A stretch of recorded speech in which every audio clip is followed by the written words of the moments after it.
અમદાવાદ શહેરને નશામુક્ત બનાવવા માટે અમદાવાદ ક્રાઇમ બ્રાન્ચે વ્યાપક ઝુંબેશ હાથ ધરી છે.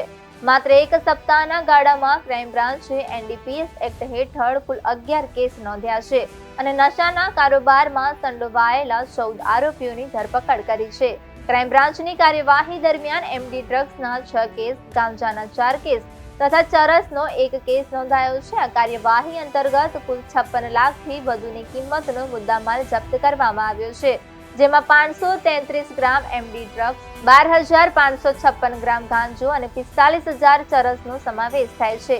આ ઉપરાંત પ્રતિબંધિત સિરપની 6 બોટલ પણ નશાના પેડલરો પાસેથી કબજે કરવામાં આવી છે. ઝુંબેશ દરમિયાન સરખેજ, દરિયાપુર, જુહાપુરા, વટવા અને ખાનપુર જેવા વિસ્તારોમાંથી આરોપીઓને ઝડપી લેવામાં આવ્યા છે. શહેરના વિવિધ સંવેદનશીલ વિસ્તારોમાં સતત નજર રાખી કાર્યવાહી કરવામાં આવી રહી હોવાનું ક્રાઇમ બ્રાન્ચના અધિકારીઓએ જણાવ્યું હતું.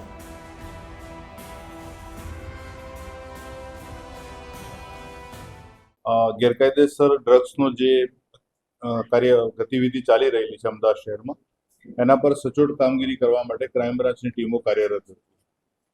અગાઉ પણ ગયા મહિને પણ સારી એવી સફળતા મળી હતી. નાર્કોટિક્સના જે ગેરકાયદેસર જે કેસીસ જે શોધી કાઢવામાં આવેલા હતા.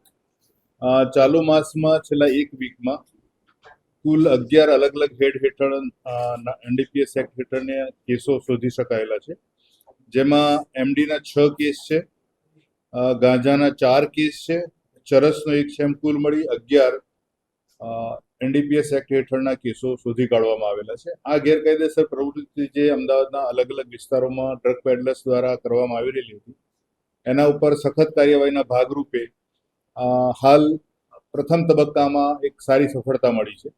આ જે આરોપીઓ, જે અમારી જે 9 ટીમ જે કામે લાગી હતી ક્રાઇમ બ્રાન્ચની, એમાં અલગ અલગ અધિકારી પાસે અલગ અલગ જે પ્રકારે બાતમી પર કામગીરી કરવામાં આવી, એ પ્રકારે કુલ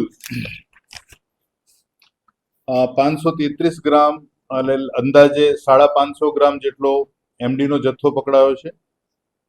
12 કિલો 556 ગ્રામ ગાંજો પકડાયેલો છે.